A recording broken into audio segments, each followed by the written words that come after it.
Bismillahirrahmanirrahim. Mangga lajengkeun deui ngalogat kitab Iqna dina channel YouTube Abuna Pisah. Wasaniyata asaro sareng ari anu ka-12 na eta wad'u ru'usi asobi ilyadaini nyimpen pirang-pirang tungtung pirang-pirang ramo panangan dua ala torpil pahdayani luhureun tungtung pingping dua pil julusi dina calik baena sajadataini antara sujud dua nasiron halna nyarangkeun asobi ahu kana pirang-pirang ramo na ieu jalma madmumatan tur anu ngumpulkeun lil kiblati madep ka kiblat kama sapertikeun perkara bis sujudi anu tetep ieu madina sujud wa pitasahudil awali sareng dina tasahud awal wa fil akhiri sareng dina tasahud akhir. Ya besutu halna meberkeun ieu jalma yadahu kana pananganna ieu jalma al yusra anu belah kenca ma'adzomi asobi'iha sarta ngumpulkeun pirang-pirang ramo na ieu yusra pitasahudihi dina tasahudna ieu jalma ila jihatil kiblati madep ka jihat kiblat bi alla yuparijaku secara nyarangkeun ieu jalma bainaha antara ieu asobe litatawajjaha karena madepna ieu asobe kullaha tegesna sakabehna ieu asobe ilal kiblati ka kiblat wayak bidu sareng ngepeulkeun ieu jalma asobi ayadihi kana pirang-pirang ramo pananganna ieu jalma al yumna nu belah katuhu kullaha tegesna sakabehna itu asobe illal masbihata angin curug wahya sareng ari itu masbihah bikasril ba'i kalawan dikasrahkeun bana eta alati anu bainal ibhami anu tetep ieu lati antara jempol wal wustro sareng jajangkung pa inahu mangkasanyana ieu jalma eta yursilu ngarumbaikeun ieu jalma hakana itu masbihah wa yusiru sareng ngangkat ieu jalma hakana itu masbihah ayar paut tegesna ngangkatkeun ieu jalma kana itu masbihah ma'a imalatiha sarta nyondongkeunana itu masbihah qalilan halna saeutik halata kaunihi dina tingkah buktina ieu jalma eta mutasyahidan anu tasyahud inda qauli illallahu dina nalika ngucapna ieu jalma kana lapad illallahu lil itba'i karena turut kana pada melangkang jeung nabi wayudimu sareng ngalanggengkeun ieu jalma rob aha kana nyengkatkeunana itu masbihah wayak sudu sareng ngamaksud ieu jalma minibtidaihi tina ngamimitianana ieu rob bihamjati illallahu kalawan hamjahna lapad illallahu annal ma'buda kana sanyana dat anu diibadahan eta wahidun anu sahiji paya jemau tuluy ngumpulkeun ieu jalma pi tauhidihi dina nauhidkeunana ieu jalma baena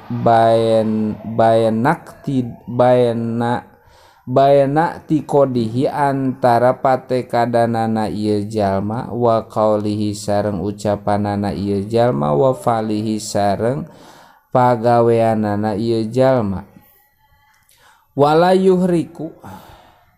wala yuhariku sareng ulah ngusikeun ieu jalma hakana itu masbihah lil itbai karena turut kana pada melangkang jeung nabi falau harroka mangka lamun ngusikeun ieu jalma hakana itu masbihah kuriha mangka dimakruhkeun ieu harokah walam tabtul sareng tebatal naon sholatuhu sholatna ieu jalma wal abdolu sareng ari anu leuwih utama eta qabdul ibhami ngantelkeunana jempol bijan biha kana gigirna ieu masbihah biaya doaku secara nyimpen ieu jalma kana itu ibham ala torpiro hatihi luhureun tungtung dampalna ieu jalma lil itba'i karena turut kana padamelan Kangjeng Nabi. Palau arsala mangka lamun ngarumbaikeun ieu jalma kana itu ibham ma'ah sartana itu masbiha au qobado atawa ngepelkeun ieu jalma kana itu ibham pauqol wasti dina saluhureun jajangkung au halako atawa ngariungkeun ieu jalma bainahuma antara itu ibham sareng masbihah awado atau nyimpen ieu jalma an malatal wusto kana tungtung jajangkung baina uqadatail ibhami antara buku dua na jempol ata mangka ngadatangkeun ieu jalma bisunnati kana sunat lakin nama tetapi nari perkara dzukiro anu dicaritakeun ieu ma eta abdolu anu leuwih utama wasalisata asarota sareng ari anu katilu belas na eta al ibtirosu diuk ibtiros biaya jelasa ku secara calik ieu jalma ala ka'bi yusrohu luhureun mumuncangan suku belah kencana ieu jalma bihai suyali kalawan sakira-kira nyanding nondoh ruha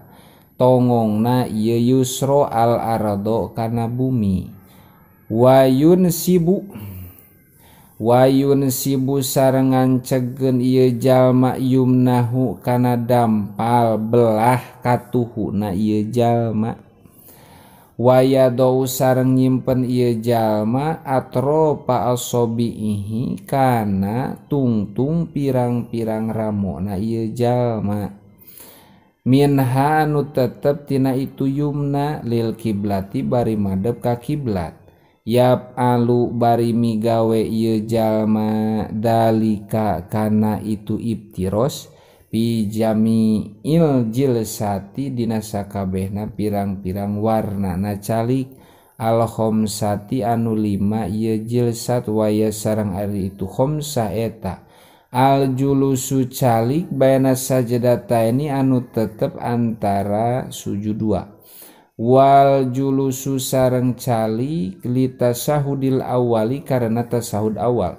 wa julusul masbuki sareng calikna jalma anu masbuk wa julusu sahi sareng calikna jalma anu karena poho alias sujud sahwi wa julusul musolli sareng calikna jalma anu salat qaidan halna diuk lil qiraat li qiraatin karena maca Fatihah warobi'ata asyarota sareng ari anu ka-14 na eta at-tawarruk diuk tawarruk wahya sareng ari itu tawarruk eta kal iftirosi tetep sapertikeun iftiros lakin yuhriju tetapi nangaluarkeun ieu jalma yusrohu kana suku belah kencana ieu jalma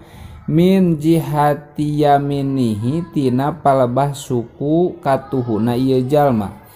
wayul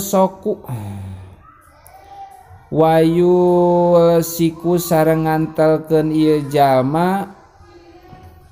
warokahu kana biritna ieu jalma bil ardi kana bumi lil itbai karena turut kana padamelan Kangjeng Nabi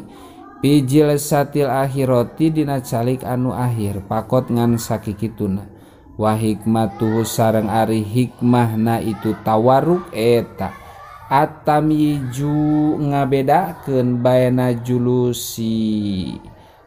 julusit tasyahudaini antara pirang-pirang calik tasahud dua walia lama karena supaya merenyaho saha almas buku jalma anu masbuk halatal imami kana tingkahna imam wal khomisata asarota wallahu a'lam bissawab.